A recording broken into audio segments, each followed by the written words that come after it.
May paglingkod ko sa iyo ngayong gabi. Makahanap ng the one. Charot. Dawan, akala ko magsha-shoutout ka. Sumali ka na po dito dati, di ba? Oh, sir, before. Anong taon po kayo nag-join? Matagal na po yun, di ko na po maalala. Naging kayo po ba nang nakausap mo?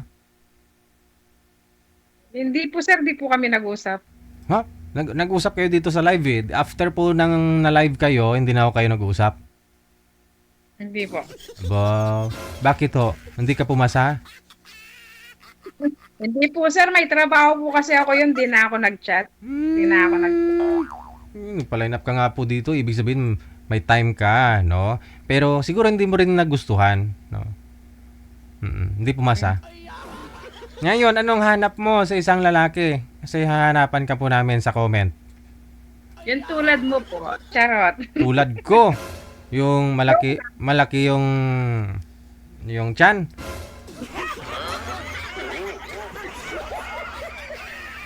Malaki yung pangarap sa buhay, ganun. Okay. Bigyan mo kami specific dapat, no? Ano po yung kasal, hindi kasal, ano po, may trabaho, anong gusto mo? Yung hindi ko ikakapahamak, sir. Yung Papahamak. Yun bang hindi siya kriminal, baka pati ikaw madamay, ganun. yung walang sabit, Okay.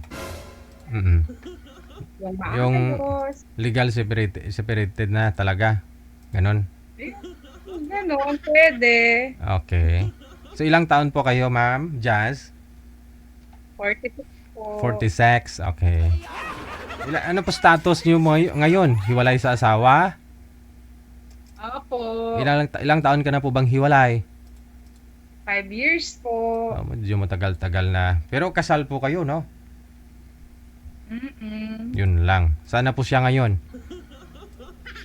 Tagal na po akong walang balita sa kanya eh. Huling balita nyo, sana po siya. Baka andun pa ho yun, naghihintay sa'yo. Wala na po kaming commitment yun. Pero Wala nang ilan po yung anak ninyo? 2 po. Ilang taon na ho'y panganay? 24 po. Bunso mo ilang taon na? 19 po. So, wala pang mga asawa? Nag-aaral? Yung isa po, yung bunso, college po. Okay. Sige. So, sa 5 years, nagka-boyfriend ka naman? Hindi pa? Hindi po. Hindi pa. Okay. Si mister nyo ba to kayo naghiwalay? Ikaw mismo nakipaghiwalay o siya? Ako po ang nang iwan kasi masyado ng toxic yung nananakit, ganon. Anong rason, no? Bakit sinasaktan ka ng asawa mo? Bakit hindi mo pinagbigyan? Oo. Siguro po, meron talagang ganyan na hindi na siguro isa't isa or masyado ng apektado, yung seloso. Seloso. Okay, so wala tayong magawa eh. Maganda ka eh. Ano po yung pinagsiselosan? May nahuli po ba? Nahuli ka niya na may ka-chatmate ka, may katagpo ka doon, may kausap ka? Wala po.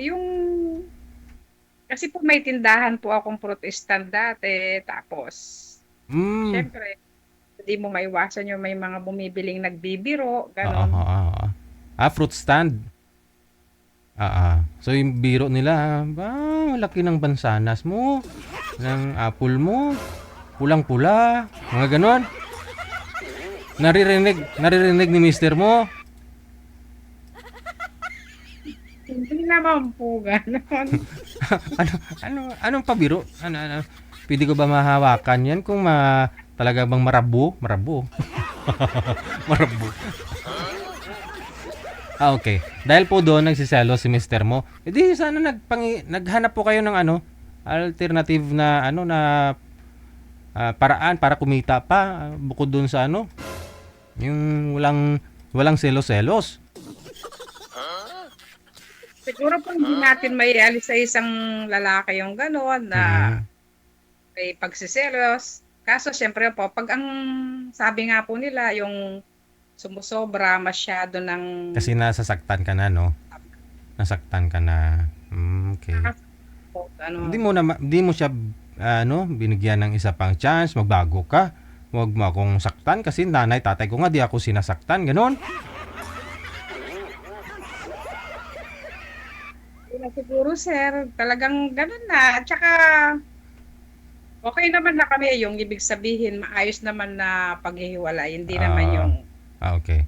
Pero nag-usap po kayo kung sakaling mag-asawa siya, mag-asawa ka, walang pakialaman, ganon. gano'n nga rin po. Pero kung verbal lang po kasi, pwedeng magbago yan kung wala kang pinaghahawakan, no?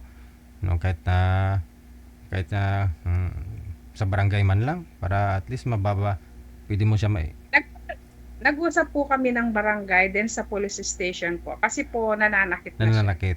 Okay. Nakaban na po siya dyan sa'yo. Kumbaga, Kaya hindi na po siya pwedeng pumunta sa'yo, ganon. ako sir, pumunta na ako ng Manila sir dito sa kapatid ko. So Ah, naghanap ng trabaho. mm. So ngayon trabaho ako. Dito ka ho ngayon sa Maynila. Si mister mo, saan po province ninyo? Sambales po. Zambales. Okay, sige. Yung mga anak niyo andun pa ho sa may Zambales.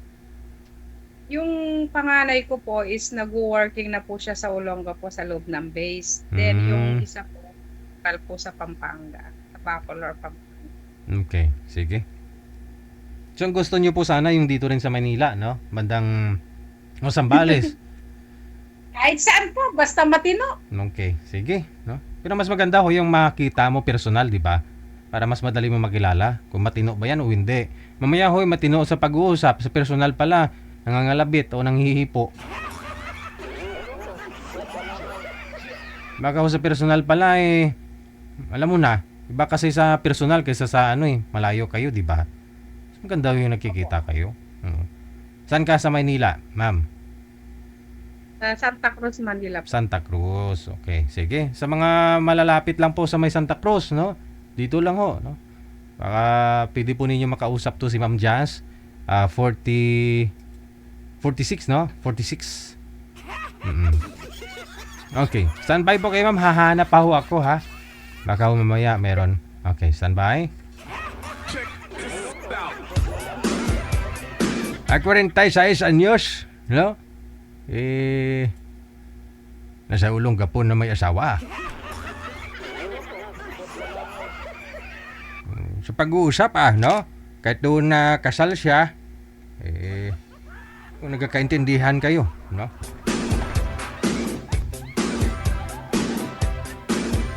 Nasa line 1 po pala siya, nasa line 1 kung gusto ninyo makausap. Pangalan nun si Josh